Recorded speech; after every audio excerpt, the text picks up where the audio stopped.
until very recently, there was a lot of talk and there's been a lot of money spent on branded content, on the understanding that you can build a community online through branded content.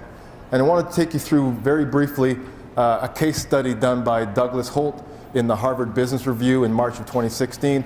And he juxtaposes very powerfully, I think, two very different approaches to branded content and their outcomes.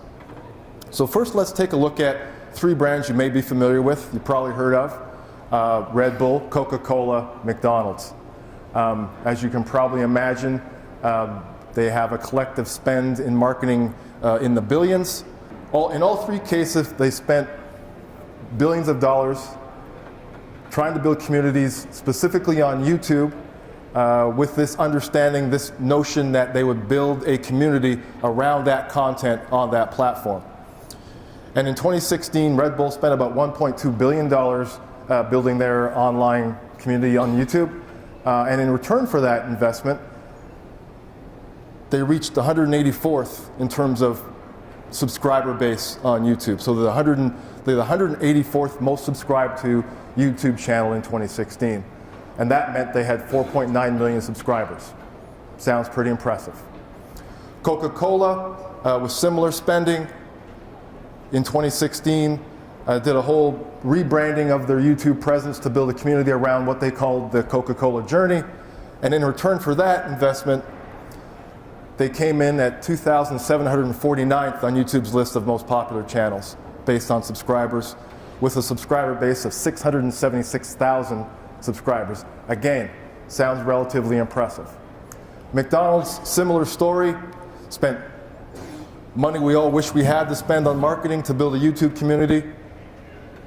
At the end of 2016, they were 9,414 on YouTube ranking of most popular channels by subscribers, and had a subscriber base of 204,000 subscribers. So let's just take a second to absorb, one, the monumental amount of money that was spent to do that, and the kind of subscriber numbers that they've got. And again, in the context of some of the thinking we've just explored with you a little bit, what does that really mean, and how powerful really is that? And does that really mean that they are engaged with those communities? Let's flip the coin to the other side, and let's talk about three brands you probably never heard of, who spent literally thousands of dollars to build their YouTube presences, and let's take a look at what their outcomes were. The first guy we'll take a look at is a Swedish gentleman, 27-year-old Swede. His YouTube name is PewDiePie. He has 54.1 million subscribers. He does off-color gameplay videos where he talks about and critiques gameplay. I only know that much about him because my 11-year-old son is one of his subscribers and thinks PewDiePie is the second coming.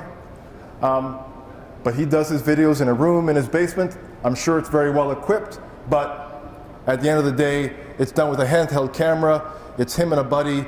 They make commentaries that I can't repeat in this room about different video games and how successful or not they are at playing them.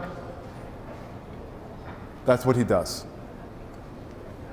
Second most popular, most subscribed channel on YouTube is a Latin American comedian and musician.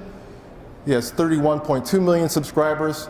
And then finally, another Latin American individual, El Rubius OMG, who is also a gaming commentator. Not only can I not repeat some of his comments because of the language, but they're also done in Spanish.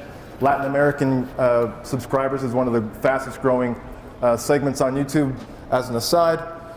I show you this really for two things. One, for effect, but two, to help you understand that even if you had $1 billion to spend on content, you can't spend your way to engagement.